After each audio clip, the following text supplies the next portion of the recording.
Bien, Mauro, vamos a hablar ahora, sin lugar a dudas, de uno de los hechos más terribles que ha ocurrido desde que comenzó este año 2014. Tiene que ver con el crimen de Priscila, la nena de 7 años que fue encontrada en un arroyo de Berazategui, donde su madre y el padrastro la habían arrojado luego de una brutal golpiza que le habían dado y otras atrocidades con respecto a esta pequeña de 7 años. Pero ahora la investigación, y sobre todo el abogado querellante, está llevando la investigación hacia una secta.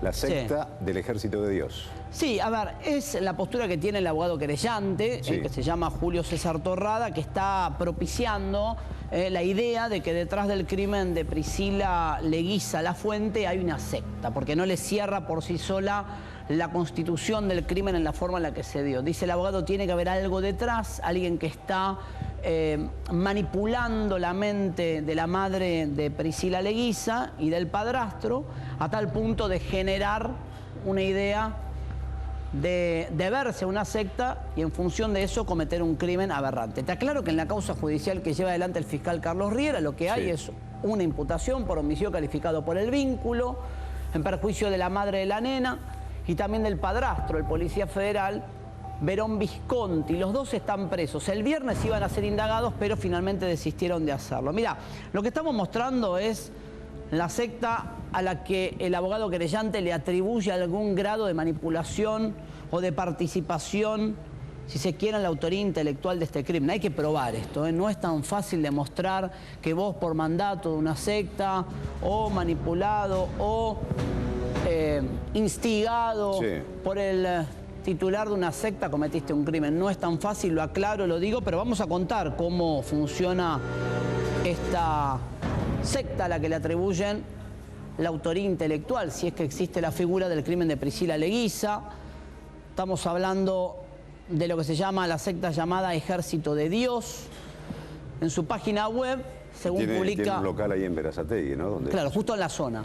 En la página web, según publica hoy Minuto 1, esta secta tiene una especie de lema que dice: salvar almas es la misión, reclutando soldados para la última y gran batalla, antes que vuelva el Señor.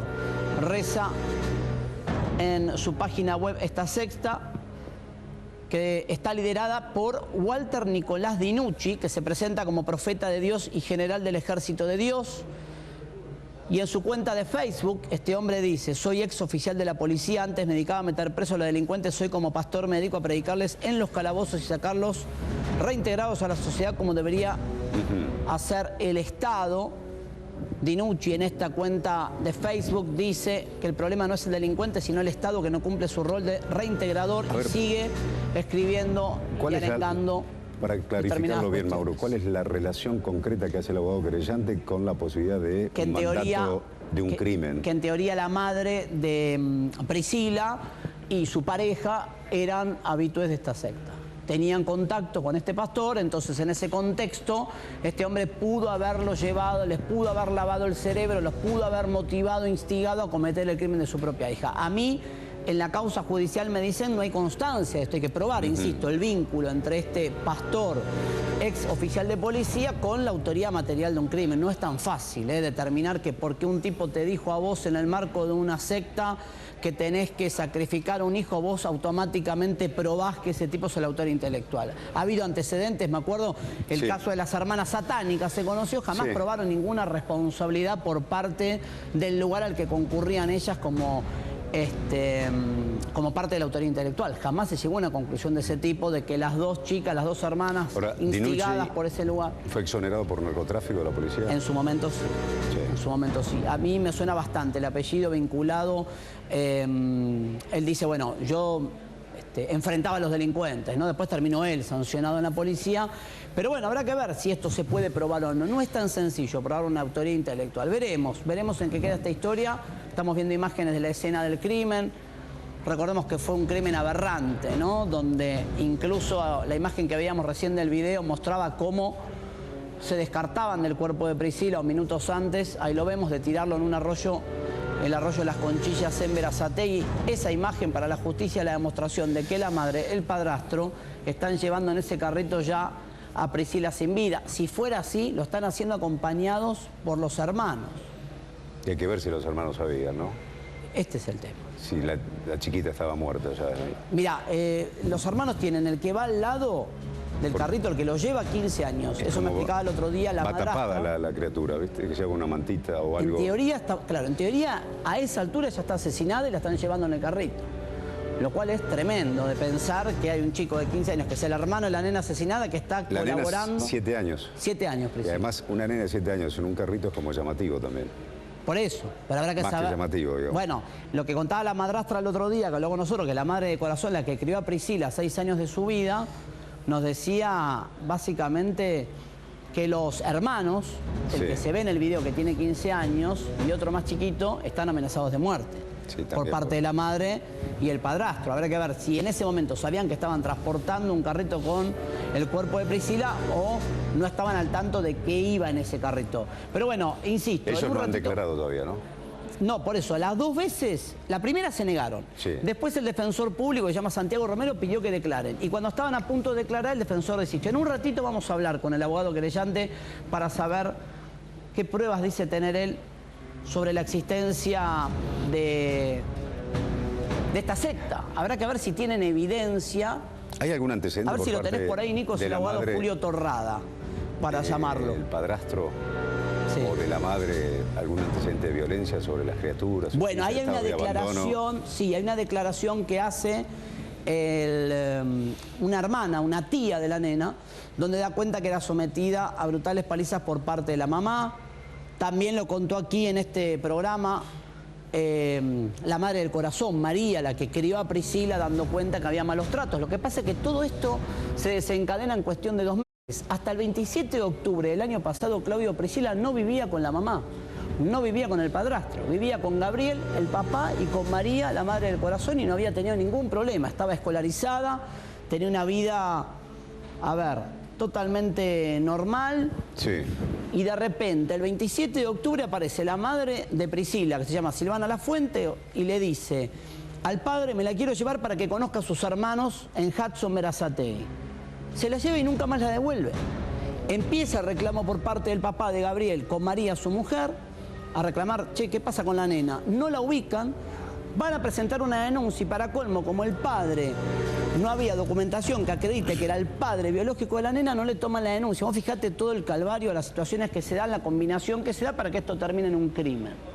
Bueno, así fue la historia, en definitiva. En un ratito vamos a ver si podemos hablar con el abogado Julio César Torrada, que es el querellante, que es el hombre que está propiciando la idea de que hay una secta detrás. La brutalidad con que fue asesinada la nena. Sí, sí, sobre todo, a ver, la mecánica criminal. Vos estás hablando de, a ver, una combinación de técnicas criminales, ¿no? Golpes, porque hay una autoincriminación. En esta causa también hay una autoincriminación por parte del padrastro, al parecer, de este policía federal que está en disponibilidad. No hablamos de Dinucci, el hombre al que le atribuyen la secta. Ahí hablamos del padrastro de la nena, Pablo Verón Visconti. Hace una especie de autoincriminación en sede policial cuando todavía estaba declarando ahí como testigo. Recién anoticiaban el hallazgo del cuerpo de la nena y le atribuyen haber dicho a él que en realidad la madre le pega una paliza a Priscila, la manda a dormir. Esto fue el viernes 3, el sábado 4 se despierta, la encuentra a Priscila muerta y él se encarga de decirle a la propia madre de la nena: che, se me ocurre una forma de descartar el cuerpo. ¿Y qué hacen? Lo más perverso de toda la historia. A ver si podemos detener la imagen allí, en ese momento, todo el grupo. A ver, fíjate. Que quede después allí en cámara. Dale. Para detallar a ver cómo era trasladada la beba. Decime. Ahí lo vamos a ver, ahí. Ahí está. A ver si podemos detener la imagen ahí. Hay alguien que lleva una chiquita en brazos, un chiquito. Sí. ¿Ese se sabe quién es? Ese sería el padrastro. Sí. ¿Quién lleva el cochecito? El hermano. ¿De 15 años? De 15 años. Esa es a ver, por lo que nos contó la madrastra que vio la imagen.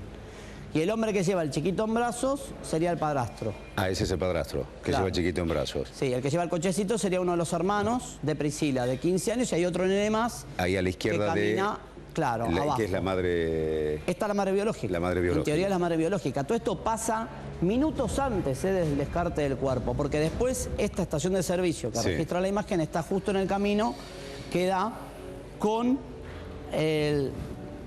lugar, el arroyo Las Conchillas, donde se descarta el cuerpo. Por eso le dan validez a esta imagen. No, te decía... ¿Han buscado alguna, por parte de los investigadores o de la fiscal de la causa, o el juez de la causa concretamente, hablar con este hermano de 15, con los hermanos de Priscila, para ver si hay algún tipo de... Y le van a tener que tomar muerta? declaración. Va a ser fundamental, porque ahora ¿sabes con quién vive ese hermano? Está viviendo ahora con el padre, con Gabriel Leguiza, su padre biológico, y con María, la madre de crianza de Priscila, y ahí es donde nos contó la madre de crianza de Priscila, María, que este nene de 15 años estaba totalmente amenazado y asustado, y que por estas horas está viviendo con ellos. Habrá que ver si este chico puede contar algo. Eso, ¿no? ¿Cómo? O de chicos amenazados de muerte por sus propios padrastros y además, o con quienes conviven. y la madre, ¿no? Y además hay que determinar si en ese momento que llevaba el cochecito estaba al tanto o no de que arriba de ese coche iba el cuerpo de su hermana, o si lo obligaron a ser parte de toda esa estructura. A mí lo que me llama la atención porque es el tamaño de una chiquita de 7 años. Sí. Para que entre en un cochecito de bebé, en definitiva. Si es que realmente así, eso está comprobado, Mauro, que se llevaban a la criatura en ese cochecito. Eso es lo que dice la investigación del fiscal Carlos Riera y de la policía, que es compatible el horario de ese traslado con ese cochecito, con el camino que conduce al arroyo, con la fecha en la que en teoría se descartaban del cuerpo. Habrá que ver todo esto. Y después esto que plantea el abogado Julio César Torrada, de la existencia posible de una secta detrás, que él atribuye la conformación a este ex policía Walter Nicolás Dinucci. Esta es la parte nueva de esta historia, donde la querella dice, bueno, yo no me conformo con la investigación hasta acá, quiero ir por más, quiero demostrar si hay una autoría intelectual, hay alguien que pergenió este crimen y le dijo o los mandó a la madre y al padrastro a cometerlo. Suena...